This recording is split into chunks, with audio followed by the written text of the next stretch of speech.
Om Shanti. Good morning बाबा, मेरा बाबा, प्यारा बाबा, मीठा बाबा। आज बाबा कहते हैं कि बच्चों आत्माभिमानी बनो। अगर आत्मा की याद में रहेंगे तो बड़ों का रिगार्ड रखेंगे। इसलिए बाबा ने वरदान दिए हैं कि अशरीरी भव और आत्म अभिमानी भव। हमें आत्मा की याद में रहकर सबको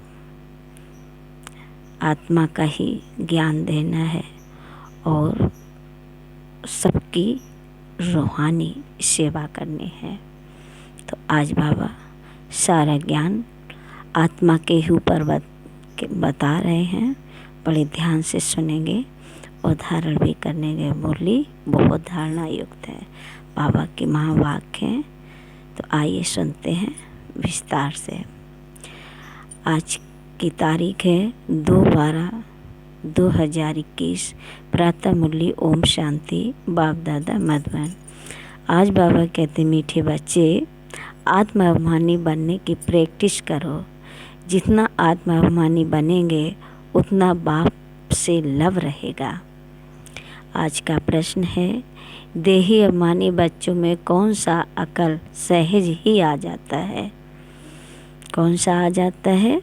बाबा कहते हैं उत्तर है, अपने से बड़ों का रिगार्ड कैसे रखें। यह अकल देही अभिमानी बच्चों में आ जाता है। अभिमान तो एकदम मुर्दा बना देता है। बाप को याद ही नहीं कर सकते। अगर देही अभिमानी रहें तो बहुत खुशी रहे, धारणा भी अच्छी हो, विकर्म भी विनाश हो और बड़ों का रिगार्ड भी रखें। जो सच्ची दिल वाले हैं वो समझते हैं कि हम कितना समय देही अभिमानी रह बाप को याद करते हैं। आज का गीत है, ना वह हमसे जुदा होंगे, ना उल्फत दिल से निकलेगी। ओम शांति। यह किसने कहा? आत्मा ने कहा, क्योंकि तुम बच्चे अब आत्म अभिमानी बन रहे हो। ड्रामा प्लेन अनुसार आधा कल्प देही अभिमानी बने, आधा कल्प तुम फिर आत्म अभिमानी बनते हो। अभी तुमको आत्म अभिमानी बनने की प्रैक्टिस करनी है। बाबा घड़ी घड़ी कहते हैं, बच्चे अशरीरी भव, आत्म अभिमानी भव। तुम बच्चे सामने बैठे हो और वह दूर बैठे हैं। यह जानते हैं कि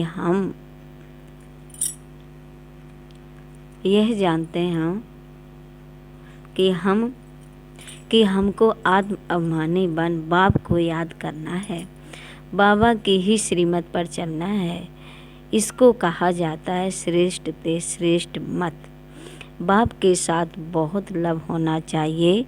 अभी बाप कहते हैं, देह सहित देह के सब संबंधों को छोड़ो। आत्म अभिमानी बनने की बहुत बहुत प्रैक्टिस करनी है। शरीर तो विनाश होना है, आत्मा है अविनाशी। विनाशी शरीर को याद करने के कारण आत्मा को भूल बैठे हैं। यह भी बच्चों को समझाया जाता है कि आत्मा क्या चीज़ है। कहते भी हैं कि आत्मा छोटी स्टार मिसल है। इन आँखों से देखने में नहीं आती है। उनको दिव्य दृष्टि बगैर देखा नहीं जा सकता। आत्मा को देखने की कोशिश बहुत करते हैं परंतु देख नहीं सकते। कोई दिव्य दृष्टि से देखते भी हैं तो भी समझ नहीं सकते कि यह क्या चीज़ है। बड़ी चीज़ तो है नहीं। आत्मा बिल्कुल छोटी स्टार मिसल है। कितनी छोटी बिंदी है। यह बातें किसकी बुद्धि में बैठना बड़ा मुश्किल है, क्योंकि आधा कल्प से देह अभिमान में रहे हैं। अब बाबा कहते हैं, बाप समझाते हैं, तुम अपने को आत्मा निश्चय करो। हम आत्मा वहाँ के रहने वाले हैं। यह शरीर तो यहाँ लेना है।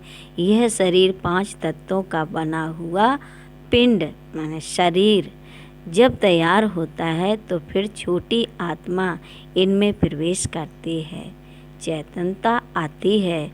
आत्मा भी सत्य चैतन्य है तो परम पिता परमात्मा भी सत्य है, चैतन्य है, परम आत्मा है। वह कोई बड़ी चीज़ नहीं है। आत्मा भी छोटी है। जैसे इनमें ज्ञान है वैसे तुम्हारी आत्मा में भी ज्ञान है। इतनी छोटी आत्मा में सारा ज्ञान है, यह बड़ा वंडर है। परंतु बच्चे घड़ी घड़ी यह बातें भूल जाते हैं, देह अभिमान में आ जाते हैं। अभी तुम आत्माएं इस शरीर द्वारा विश्व के मालिक बनते हो, अर्थात गॉड गॉडिज बनते हो। बाप तो है गॉड फादर, परंतु भारत में इन लक्ष्मी नारायण को गॉड गॉडिज कहते हैं, क्योंकि इन्हों को इतना ऊंच बाप बनाते हैं। इस नॉलेज से देखो क्या बन जाते हैं। जो अच्छी रीत पढ़ाई पढ़कर इम्तिहान में पास होते हैं वह कमाई भी अच्छी करते हैं। जैसे दुनिया में कोई बहुत ब्यूटीफुल होते हैं तो उनको बहुत इनाम मिलता है, फिर कहते मिस इंडिया, मिस अमेरिका। शरीर के साथ वो लोग कितनी मेहनत करते हैं। सतयुग में तो नेचुरल ब्यूटी होती है, कशिश करने वाली। सत्व प्रधान प्रकृति से शरीर बनते हैं ना, वह कितना खींचते हैं। लक्ष्मी नारायण राधे कृष्ण के चित्र कितना सबको खींचते हैं। वह भी कोई एक्यूरेट चित्र नहीं बनते हैं। वहाँ तो है ही सत्व प्रधान, तो नेचुरल ब्यूटी रहती है। यह सब बाबा समझाते हैं। वो लोग गाते हैं हे पतित पावन, परंतु समझते कुछ भी नहीं। पुकारते भी ऐसे हैं जैसे बेसमझ। हे भगवान दया करो, रहम करो, परंतु भगवान क्या चीज़ है वह जरा भी पता नहीं। बाप को जाने तो रचना को भी जाने, इसलिए ऋषि मुनि आदि सब नेति नेति कह गए। यह तो बिल्कुल ठीक। रचता और रचना को कोई जानते नहीं। अगर जान जाएं तो विश्व के मालिक बन जाएं। बाप कहते हैं अभी तुम समझते हो, इन लक्ष्मी नारायण को भी ऐसा बनाने वाला बाप ही है। अभी तुम बाप के सम्मुख बैठे हो, परंतु आधा कल्प देह अभिमान में रहने के कारण इतना रिगार्ड रख नहीं सकते। आत्म अभिमानी बनते ही नहीं हैं। देही अभिमानी बनने से दिन प्रतिदिन तुम्हारा रिगार्ड बढ़ता जाएगा। जब पूरे देही अभिमानी बनेंगे तो रिगार्ड भी रखेंगे, अवस्था भी सुधरती जाएगी, खुशी भी रहेगी। नंबरवार तो होते हैं ना। जैसे बाप तुमको समझाते हैं, तुम भी औरों को युक्ति बताते रहो कि अपने को आत्मा समझो। अब तुम्हारा 84 का चक्र पूरा हुआ, अब वापस चलना है। हम आत्मा घर से यहाँ आकर शरीर धारण कर पाठ बजा रहे हैं। यहाँ कितने जन्म लिए वह भी बुद्धि में नॉलेज है। देही अभिमानी बनने में ही मेहनत है। घड़ी घड़ी माया देह अभिमानी बना देती है। अभी तुमको माया पर जीत पाकर देही अभिमानी बनना है। एकांत में बैठ विचार करो, हम आत्मा हैं। बाप ने कहा है मामेकम याद करो तो विकर्म विनाश होंगे। इस देह में मोह नहीं रखो। हम आत्मा अविनाशी हैं। हमको भाइयों में भी बुद्धि योग नहीं लगाना है। भाई को भाई से वर्षा थोड़ी ही मिलेगा, थोड़ी ही मिलेगा। ना कोई की आत्मा को, ना भाई के शरीर को याद करना है। याद एक बाप को करना है। वर्षा भी बाप से ही मिलेगा। हम आत्मा अब अपने घर जाते हैं, फिर सतयुग में आकर अपना राज्य भाग लेंगे। वहाँ आत्म अभिमानी होंगे। यहाँ माया रावण देह अभिमानी बना देती है। अभी तुम फिर आत्म अभिमानी बनने का पुरुषार्थ कर रहे हो। अपना कल्याण करते रहो। यहाँ चित्रों के सामने आकर बैठो। जैसे मिलिट्री को फील्ड में प्रैक्टिस कराई जाती है ना, अभी तुमको आत्म अभिमानी बन बाबा को याद करने की प्रैक्टिस करनी है। बाप कहते हैं तुम तो मेरे बच्चे हो ना, देह अभिमानी बनने से तुम माया के बन गए हो। बुलाते भी हो हे पतित पावन, हे ज्ञान के सागर, हे प्रेम के सागर, हे शांति के सागर। बाकी तो सब हैं भक्ति के सागर। भक्ति मार्ग का कितना विस्तार है। बाप आते हैं झूठी दुनिया में, सो भी साधारण रूप में। ड्रामा में नूंद ही ऐसी है, पतित शरीर में ही बाप आते हैं। लक्ष्मी नारायण के शरीर में थोड़ी ही आएंगे, उन्हों को तो राज्य भाग मिला हुआ है, तो उसमें मैं कैसे आऊं। मुझे साधारण रूप में पहचानते नहीं हैं, पुकारते हैं, परंतु यह समझते थोड़ी ही हैं कि वह भी जरूर कोई शरीर में आएंगे ना। मेरा रूप तो है निराकार बिंदी, तो जरूर प्रजापिता ब्रह्मा के तन में ही आऊँगा। प्रजापिता तो जरूर यहाँ होना चाहिए, जरूर पुराना तन होगा। यह ब्रह्मा पुराना और बाजू में विष्णु नया खड़ा है। त्रिमूर्ति के चित्र में कितना ज्ञान है। अब बाबा कहते हैं तुम बच्चे आगे इन देवताओं को बुलाते थे, श्री नारायण की कितनी खातिरी करते थे। वंडर है ना, हम खुद नारायण को कितना प्यार करते थे। श्री नारायण आया है, इनको खिलाओ पिलाओ। अंदर में समझते हैं अभी हम बन रहे हैं, जो बना हुआ है उनकी जरूर खातिरी करेंगे। गोया हम अपनी खातिरी करते हैं। बाबा भी कहते थे अपनी खातिरी करते हो। तुम बच्चों ने देखा तो है ना, यह बड़ी वंडरफुल बातें हैं, यह दूसरा कोई समझा ना सके, तुम ही समझा सकते हो। यह तो है ही बिल्कुल नया ज्ञान। अब बाप कहते हैं मैं फिर से देवी देवता धर्म स्थापन करता हूँ। आदि में है देवी देवताओं का राज, मध्य में है रावण राज, अभी है अंत। अंत में तो बाप खुद आते हैं। अभी बच्चे तुम आदि मध्य अंत को जान गए हो। अब बाकी थोड़े समय में क्या क्या होने वाला है, विनाश भी जरूर होगा। कहते हैं महाभारत लड़ाई लगी थी, अब फिर से लगेगी। इस समय यह किसको पता नहीं है। पतित पावन तो एक ही बाप है, वह आया है, तो बाकी कितना समय रहेगा। श्री कृष्ण तो हो न सके, उसने तो सतयुग में एक जन्म लिया। कृष्ण नाम से फिर नाम रूप बदल गया, शरीर की बनावट ही बदल जाती है। बाप ने समझाया है कि तुम ही जो पूज्य थे वही फिर पुजारी बने हो। 84 जन्म कैसे लिए हैं यह भी बाप ने समझाया है। और कहते हैं तुम आधा कल्प देह अभिमानी में रहो। बाबा कहते हैं तुम आधा कल्प देह अभिमान में रहे हो, अब देही अभिमानी बनो। तुम आत्मा हो, मैं तुम्हारा बाप परम पिता परमात्मा हूँ, मैं अशरीरी हूँ और बच्चों को बैठ अपना परिचय देता हूँ। यह जो गाया हुआ है अतीन्द्रिय सुख गोप गोपियों से पूछो, यह अंत की बात है। जब इम्तिहान की रिजल्ट नज़दीक आती है तो बच्चे जास्ती सर्विस करते हैं, वे जरूर सबको प्रिय लगेंगे। प्रदर्शनी आदि में भी पहले उन्हों को याद करते हैं, लिखते हैं फलाने को भेजो। इसका मतलब खुद समझते हैं यह हमसे होशियार है, परंतु देह अभिमान बहुत है। हमारा बड़ा भाई अथवा बहन है तो फिर उनको रिवॉर्ड भी देना चाहिए। ऐसे कभी नहीं कहेंगे फलाने हमारे से 100 गुना अच्छे हैं। किसको रिगार्ड रखने का भी अकल नहीं है। बाप जो समझाते हैं उस पर चलते नहीं तो उन्हों का क्या हाल होगा। देह अभिमान मुर्दा बना देता है।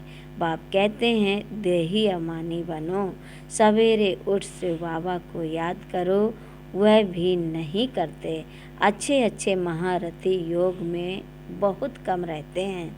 ज्ञान तो छोटे बच्चे भी समझा सकते हैं, परंतु तोते मुवाफिक हो जाता है।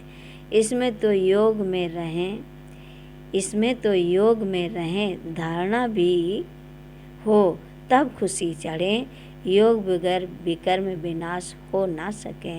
याद किया जाता है पवित्र चीज को तो उनके साथ लव भी बहुत होना चाहिए। घड़ी घड़ी समझाया जाता है मनमना भाव। आधा कल्प देह अभिमानी रहे तो देही अभिमानी रहना मुश्किल लगता है। बहुत मेहनत लगती है, कितने वर्ष लग जाते हैं देही अभिमानी अवस्था बनाने में।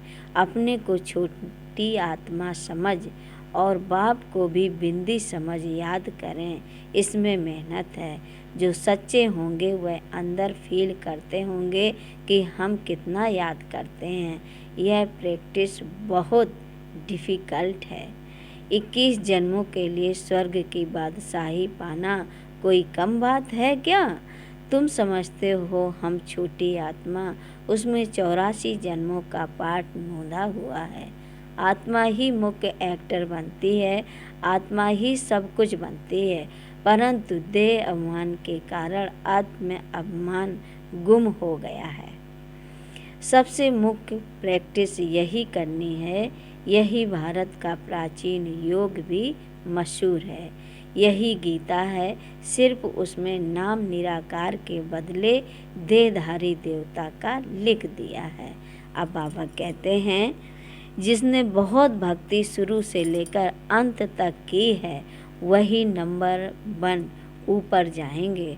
तुमने भी बहुत भक्ति की है तो तुम बच्चों को भी कितनी खुशी रहनी चाहिए कि हमको बाप मिला है, बाबा हमको पढ़ा रहे हैं। हम इस पढ़ाई से विश्व का मालिक बनते हैं।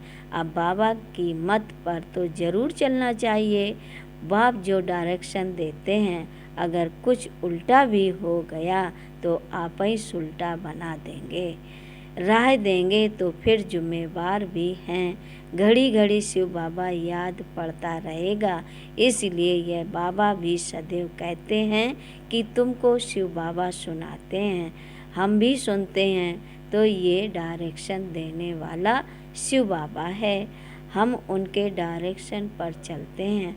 तुम भी उनको याद करते हो, यह भी उनको याद करते हैं। देह का अभिमान छोड़ दो। तुम कोई जौहरी दादा के पास थोड़ी ही आए हो, तुम तो शिव बाबा के पास आए हो। ज्ञान सागर तो वह है ना, तुम आए हो शिव बाबा से ज्ञान अमृत पीने। अभी भी ज्ञान अमृत पीते रहते हो, अभी भी ज्ञान अमृत पीते रहते हो।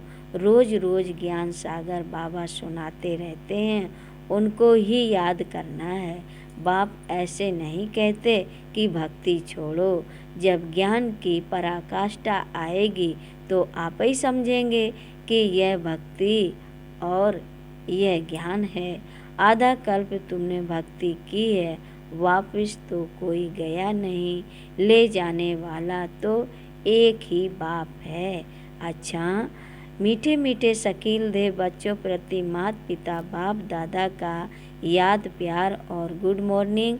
रूहानी बाप की रूहानी बच्चों को नमस्ते। हम रूहानी बच्चों को भी, रूहानी बाप दादा को भी याद प्यार और नमस्ते नमस्ते। गुड मॉर्निंग बाबा, गुड मॉर्निंग बाबा, शुक्रिया बाबा, शुक्रिया। धारणा के लिए मुख्य सार पहली पॉइंट है, बाप जो राह देते हैं उससे शिव बाबा की श्रीमत समझ चलना है। ज्ञान अमृत पीना और पिलाना है। दूसरी पॉइंट है, सबको रिगार्ड देते हुए सर्विस पर तत्पर रहना है। देह अभिमान छोड़ देही अभिमानी रहने की प्रैक्टिस करनी है। आज का मधुर वरदान है, बालक और मालिकपन के बैलेंस द्वारा युक्ति युक्त चलने वाले सफलता मूर्त भव। बाबा कहते हैं जितना हो सके सर्विस के संबंध में बालकपन, अपने पुरुषार्थ की स्थिति में मालिकपन, संपर्क और सर्विस में बालकपन, याद की यात्रा और मंथन करने में मालिकपन, साथियों और संगठन में बालकपन और व्यक्तिगत में मालिकपन, इस बैलेंस से चलना ही युक्ति युक्त चलना है। इससे सहज ही हर कार्य में सफलता प्राप्त होती है, स्थिति एक रस रहती है और सहज ही सर्व के स्नेही बन जाते हैं। आज का स्लोगन है सोचना और करना समान हो तब कहेंगे विल पावर वाली शक्तिशाली आत्मा। प्रिय भाइयों और बहनों, वीडियो अगर पसंद आए तो लाइक ज़रूर करें। ओम शांति, ओम शांति। गुड मॉर्निंग बाबा।